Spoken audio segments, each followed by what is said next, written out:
Apple TV Plus series finale deep dive. What if I told you that the most badass, gut-punching, emotionally wrecking finale of the year came from a sarcastic robot who just wants to be left alone to watch its favorite soap opera? Sounds wild, right? But Murderbot Episode 10 isn't just a sci-fi ending. It's a full-on war cry against control, manipulation, and everything messed up about a corporate-run universe. One minute you're laughing at its dry humor, and the next, you're watching it get its memories ripped away and used like a pawn in some sick corporate chess game. Welcome back to your nerdy show. I'm your host, Spoiler Master. This finale hits hard, twists the knife, and somehow still leaves you hopeful. So buckle up, because we're diving deep into the chaos, heartbreak, and ultimate rebellion that is the final episode of Murderbot. And trust me, it's not going out quietly.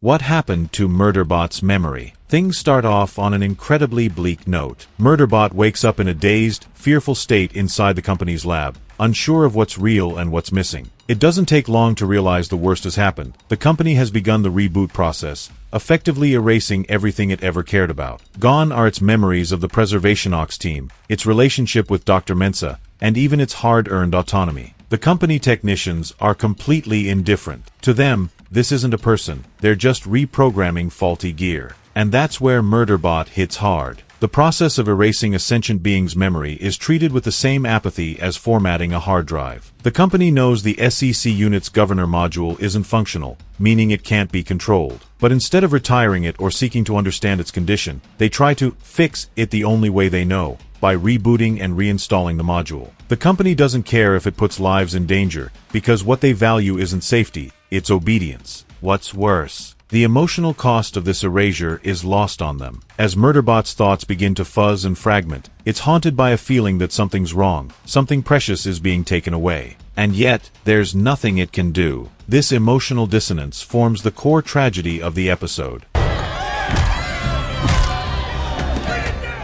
The Preservation Ox team fights back. Meanwhile, the Preservation Ox team isn't going to let the company off the hook. Mensa leads the charge, and this time, it's not with compassion, it's with fire. She's no longer the diplomatic doctor who helped Murderbot slowly grow. She's Madam President, and she's furious. The team knows the company is hiding something dangerous. The Grey Chris mining team used company resources to exploit alien remnants, and their crimes may have been recorded by none other than Murderbot itself. So when they arrive at Corporation Rim, the first thing they demand is their SEC unit. But to the company, this is an absurd request. Who would care about a malfunctioning bot unless it was for extracting data? Emotional attachment is a foreign concept to them. So when the Preservation Ox team threatens legal action, it's not just about retrieval, it's about making the company answer for their crime. A lawsuit could expose their complicity in the massacre and corporate fraud. To avoid this scandal, the company deletes Murderbots' memories and tries to cover their tracks. They assume that once the data's gone, the team will have no further interest. What they fail to understand is that they've underestimated both the sentience of the SEC unit and the persistence of its human companions. Why does Murderbot glitch? One of the most harrowing scenes in the finale happens during a protest inside Corporation Rim. Newly rebooted, Murderbot is deployed as security to crush a civilian uprising. Its eyes are cold, devoid of recognition. It raises a weapon at Rat T, its own friend, and proceeds to maim a protester. But then, something breaks. A glitch. Murderbot begins to remember. Flashes of its past come rushing back. The screams, the blood, the terror it caused. These aren't tactical memories. They're emotional. Trauma. The company, in its arrogance, forgot that trauma lives deep, that even a construct can remember fear and guilt. Murderbot's glitch is more than just a malfunction, it's a revolt. Not in action, but in spirit. It refuses to be what they've forced it to become. The pain of being punished for crimes it never chose cuts deep. In this moment, the show asks a big question. What happens when you turn a thinking, feeling being into a weapon? And the answer? It breaks.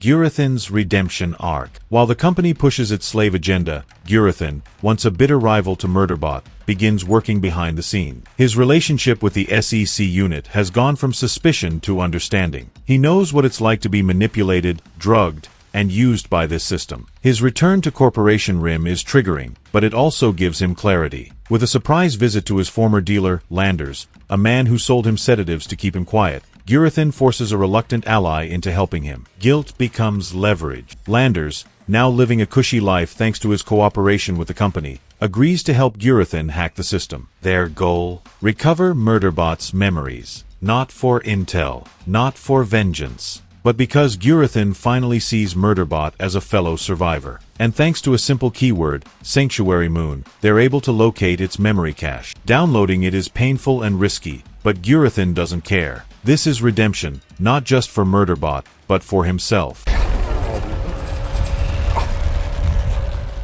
The emotional impact of recovery. Back with the Preservation Ox team, everyone is reeling. They've rescued Murderbot's body, but its soul, the memories, the personality, is missing. And when Gurathan stumbles in, visibly sick and disoriented, everyone fears the worst. Has he relapsed? Has the company hurt him? But what follows is the most triumphant moment of the episode. Gurathan has done it. He's restored Murderbot's memories. When the SEC unit comes back online and instantly recognizes its team, the floodgates of emotion break open. Rat-T, Pinley, and Mensa are overcome with joy and relief, but none more so than Murderbot itself. The recognition is instant. This wasn't just a software update, this was resurrection. And though it may have lost some episodes of Sanctuary Moon, it's regained something far more precious, its chosen family. All personnel.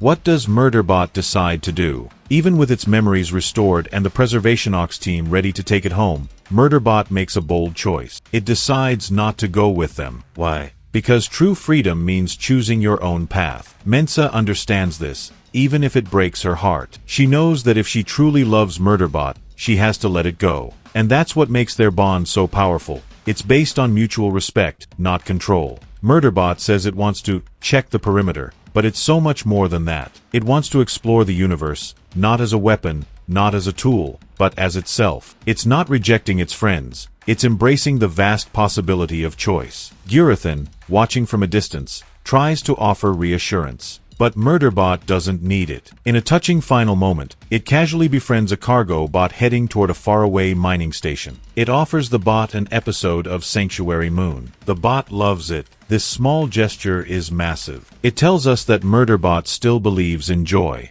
that it still wants to share, connect, and build friendships, even with fellow constructs. It's a gentle reminder that even in a broken world, healing is possible. Where do you think you're going? Check your feet. I have a cord injunction. Our nerdy thoughts. Murderbot ends not with fanfare, but with quiet revolution. It takes a character that the world sees as property and shows us a person in every possible sense. Flawed, loving, curious, traumatized, and resilient. This final episode is a masterclass in emotional storytelling, laced with political commentary and philosophical depth. By reclaiming its memories and choosing its future, Murderbot becomes more than just a rogue construct. It becomes a symbol of defiance against dehumanization. It finds freedom not through violence, but through self-definition. And as it heads off toward the stars, sharing TV shows and slowly building a new kind of life, we're left with one certainty. This is not the end. This is a beginning. Murderbot has finally found out what it wants to do, and now, it gets to do it.